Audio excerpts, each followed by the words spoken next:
हमसे पूछिए ना, बहुत गुस्सा आता है ये बात सुन के, कसम से बोल रहे हैं ना।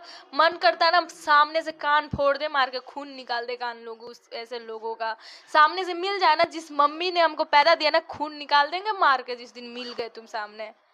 इतना हम बोल रहे हैं ना, ब्राह्मण के बेटी है, जिस दिन मिले मेरे सामने उस दिन कसम से खून निकाल दूंगी मैं। दोस्तों, नेपाली गर्ल सौम्या पोखरेल अभी बौखला गई है। बौखलाने का कारण है कि नहीं वो घर के रही, नहीं घाट के रही, वो धोबी का कुत्ता बन के रह गई है। जी हाँ, आपको बता दें कि नहीं खेसारी लाल यादव की तरफ से अब रह गई और नहीं पवन सिंह की तरफ से रह गई। सबसे पहले उसको उंगली पकड़ के भोजपुरी इंडस्ट्री में लाने वाले खेसारी लाल यादव, और खेसारी लाल यादव को ही बदनाम करके खेसारी लाल यादव से अलग हो जाती है। और जब खेसारी लाल यादव के पक्ष में आई थी, जब खेसारी लाल यादव उसे अपना टीम में रखे, उसे काम दिए, उस टाइम पवन सिंह को बोल देती है इंटरव्यू में कि पवन सिंह कौन है। पवन सिंह कौन है उसके बारे में मैं नहीं जानना चाहता हूं। जब आज पवन सिंह, जब खेसारी लाल यादव सौम्या पोखरेल को छोड़ दिए, आज पवन सिंह की तरफ जब सटी हुई है, जब पवन सिंह भरे मंच पे ये ऐलान कर देते हैं कि मैं सौम्या पोखरेल के साथ एक एल्बम करूंगा, एक गाना लेकर आऊँगा। जैसे ही ये ऐलान पवन सिंह करते हैं, वैसे ही पवन सिंह का भी बांस हो जाता है। पवन सिंह के भी फैंस विरोध करना शुरू कर देते हैं। पवन सिंह के जो सपोर्ट में यूट्यूबर थे, वो भी पवन सिंह को विरोध में वीडियो बनाना शुरू कर देते हैं। रीज़न ये होता है कि बोलते हैं कि आप कैसे ये भूल सकते हैं कि यही सौम्या पोखरेल है जो खेसारी भैया के साथ आई थी, जो खेसारी लाल यादव के साथ आई थी, जो खेसारी लाल यादव इसे भोजपुरी इंडस्ट्री में लेकर आए, काम दिए।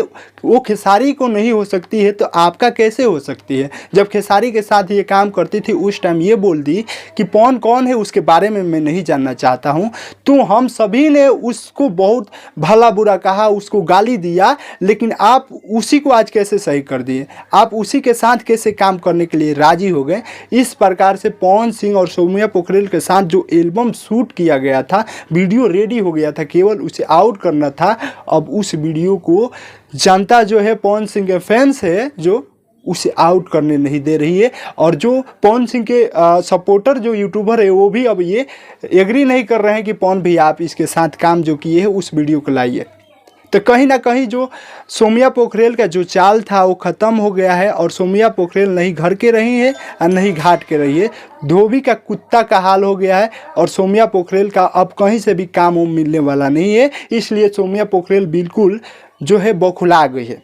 दोस्तों, आप सभी को पता है, एक इंटरव्यू में देखिए इस वीडियो को, इसमें बोल रही है सौम्या पोखरेल कि मुझे खेसारी क्या बनाएंगे, मुझे खेसारी का टीम क्या बनाएगा, मुझे खेसारी का टीम क्या काम देगा।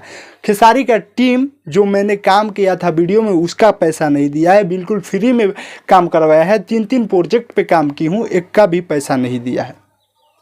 और वो क्या मुझे काम देगा, उसके वजह से मैं नहीं सुपरस्टार हूँ, अपने दम पे हूँ, अपने बुते पे हूँ। तो दोस्तों, आप सभी को पता है कि सौम्या पोखरेल को कौन लाया था। खेसारी लाल यादव सबसे पहले परिचय और पहचान दिए। आज वही सौम्या पोखरेल बोल रही है कि अगर जी आप मुझे बनाए हैं तो आप किसी और नया को बना सकते हैं। लेकिन दोस्तों, यहाँ पे आपको बताने वाली और समझने वाली चीज़ ये है कि सौम्या पोखरेल जो है एक बहुरूपिया है, वो किसी के होने वाली नहीं है। भोजपुरी इंडस्ट्री में केवल और केवल विवाद करके अपना नाम खड़ा करनी चाहती है और विवाद के दम पे कुछ पैसा कमानी चाहती है। लेकिन अभी खुद अपने चक्रव्यूह में खुद फंस गई है, नहीं घर के रही है, नहीं घाट के रही है। इसका जो हाल है, अभी धोबी का कुत्ता वाला हाल हुआ है। इस पर आप सभी का क्या विचार है। सौम्या पोखरेल जैसे जितने भी एक्ट्रेस है, इसको सबको बाइकआउट करना चाहिए। भोजपुरी इंडस्ट्री में ऐसे लोगों की ज़रूरत नहीं है जो नाम फेम करने के लिए सुपरस्टारों को बदनाम करती है और खुद आती है इस प्रकार के काम करने के लिए काम करती रहे। इस पे आप सभी का क्या विचार है, हमें कमेंट सेक्शन में ज़रूर बताइएगा कि पवन सिंह के साथ सौम्या पोखरेल का गाना आना चाहिए या नहीं आना चाहिए।